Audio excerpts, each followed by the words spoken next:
जय गुरु जी, जय गुरु जी। संगत जी गुरु जी के दर्शन हो रहे हैं और मैं आज 7वां और 8वां अध्याय सुनाने जा रही हूँ। संगत जी मैं आपको गुरु जी के जोत के दर्शन कराती हूँ, जरूर कीजिए।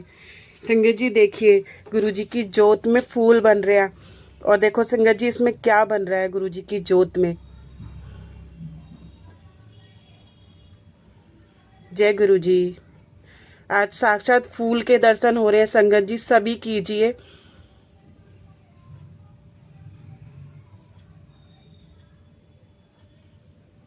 संगत जी जब भी मैं गुरु जी की जोत जलाती हूँ जरूर कुछ ना कुछ बनता है। जय गुरु जी, शुक्राना गुरु जी। चलिए संगत जी गुरु जी का अध्याय शुरू करते हैं।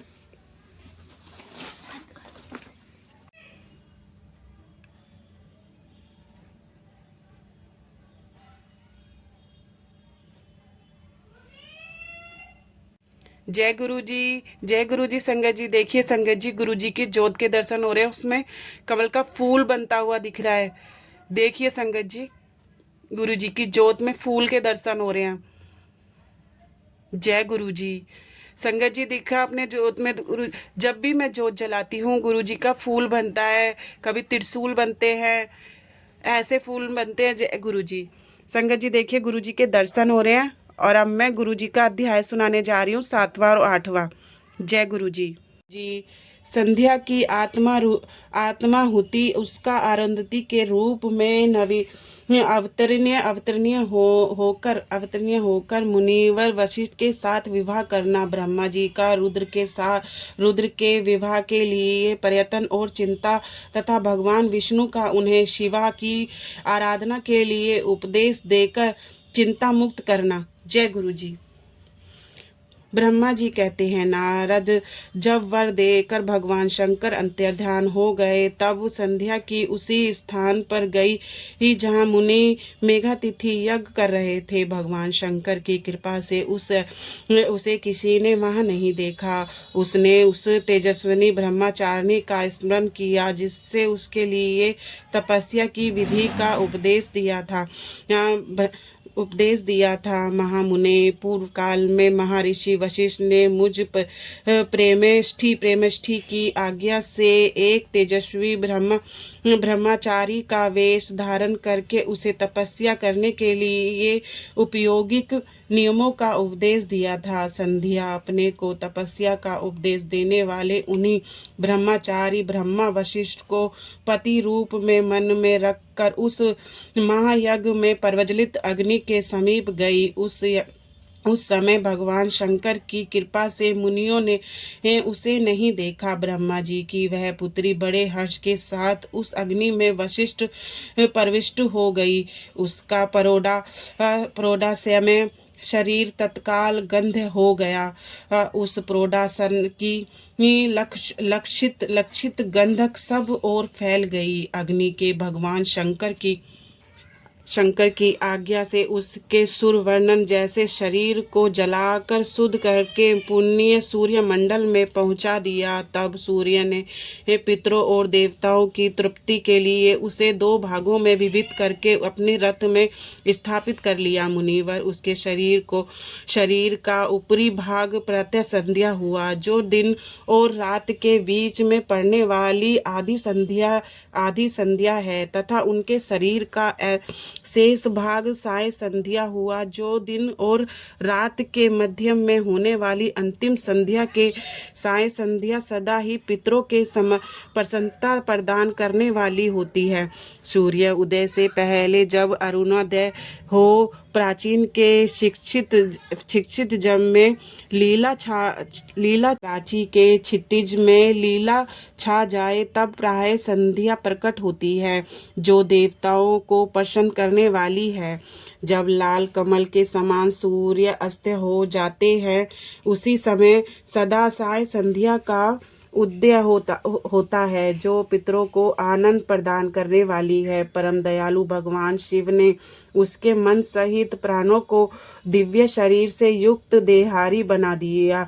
जब मुनि के यज्ञ की समाप्ति का अवसर आया, तब वह अग्नि की ज्वाला में महर्षि मेघातिथि को तपस्या में हुए हे सुरवर्णन की सी कांति वाली पुत्री के रूप में प्राप्त हुई। मुनि ने बड़े आमोदक के साथ उस समय उस पुत्री को ग्रहण किया। उन्होंने यज्ञ के लिए उसे नहलाकर अपनी गोद में बिठा लिया।